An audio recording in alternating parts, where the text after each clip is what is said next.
President Erdogan কিভাবে মুসলিম Brotherhood আর গাজার বর্তমান পরিস্থিতিকে কাজে লাগিয়ে ইসরায়েলের প্রধানমন্ত্রী নেতানিয়াহুর বিরুদ্ধে একেবারে সরাসরি মাঠে নেমে পড়েছেন, মূলত সেটাই আজ আমরা ডিকোড করব।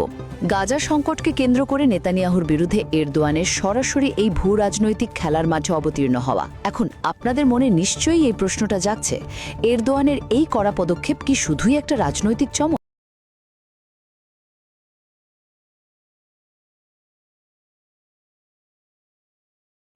নাকি গাজার ভবিষ্যৎ নির্ধারণে এ সত্যিই কোনো বাস্তব প্রভাব পড়বে?